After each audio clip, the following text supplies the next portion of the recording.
the conversation as well. Mr. Karkara, we're looking at a lot of information that's pouring in right now. There are people who've started, of course, looking into Tyler's family background, Tyler Robinson's family background. And upon first glance, Mr. Ravi Karkara, this is a very smart young boy. He's likely a university student. And basis the information that we have on his family, it's a pretty regular family life that he was leading. There are photographs of them trick-or-treating. There are photographs of them just enjoying time together as a family. So it doesn't seem like this was a kid who was either a loner or depressive. I mean, that's something that only further investigation will reveal. But on the face of it, as far as social media is concerned, it seems like a pretty regular family life. Amidst that, what is your reading? The fact that this young man has decided to pick up a firearm and shoot Charlie Kirk in the middle of his address.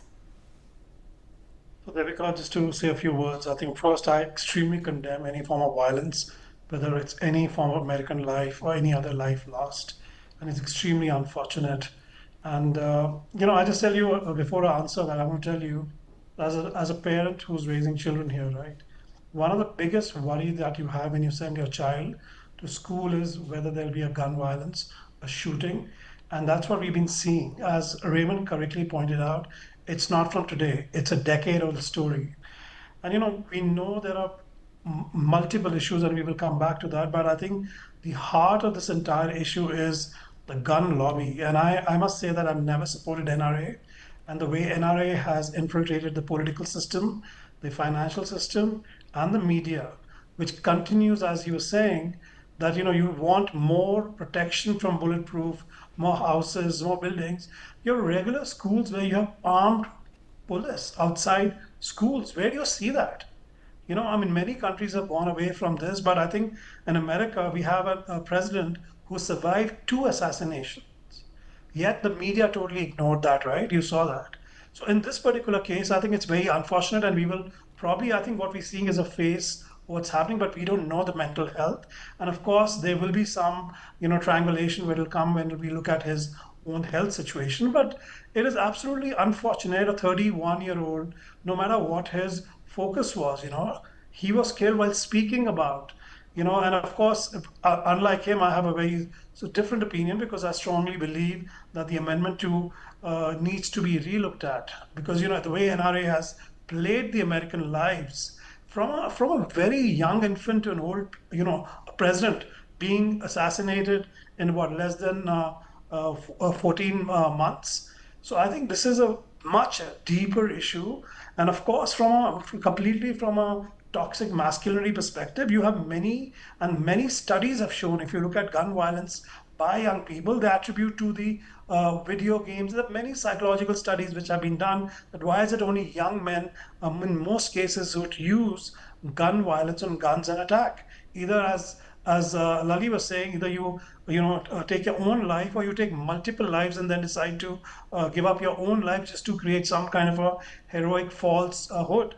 So this is a much deeper issue, and I really feel very, very strongly that no matter what the political affiliations are, whether you're Democrat or Republican, you need to relook at the Amendment 2. You need to look at the NRA infiltration. And we have so much of evidence with the NRA for decades creating this culture. So I very strongly believe that, while all the investigations, everything will come down into his psychological issues and everything, you can look happy. You can take multiple pictures. Remember, on social media, we always put the best pictures out, right?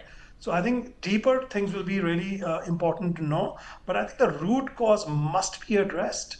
And, I'm not joking. I'm sure everybody here knows that when we send kids, everyone is wondering, will there be a gun? No matter where you live, you can be living in New York, or you can be living in Utah or San Francisco. Every parent goes through that, whether the children are going to school or to universities or to a nightclub or just to a festival. This is the reality, unfortunately, of the American society, or walking into Walmart where a gunman will pick up the gun and start shooting aimlessly. So there is a much deeper introspection that must happen. Okay, I want to bring in and leave the last word with Mr. Raymond Vikri. Mr. Vikri, there are now photographs circulating online of Tyler Robinson's family with guns. right? And several social media users have started pulling out some of their photographs from fishing trips and other family trips where clearly he was exposed to guns at a young age. Some of his other family members were also exposed to guns at a young age. Well, that is one aspect. Do you think Charlie Kirk's assassination could reopen the debate about gun laws, or is that going to be completely brushed aside like it always is, and it's eventually going to boil down to the mental health of this person, of the assassin? Well, unfortunately, the history is very plain that the gun problem will be swept under the rug, particularly by those who are supporters of the president. It is absolutely true that we are awash in firearms, that we have the worst record of any industrialized society in regard to killings and of all kinds. So this will of course ignite that debate again, but I do not see this shifting any movement politically. We're going to have to fall back on basic values, and all democratic societies must, and that is that issues have to be settled without resort to violence. And we see a movement worldwide, whether it be Russian invasion of Ukraine, whether it be extrajudicial killings in India. We see these resorts to violence. Unfortunately, the United States has exacerbated the problem perhaps more than any other nation other than the invasion that we have talked about by sanctifying firearms and the Second Amendment.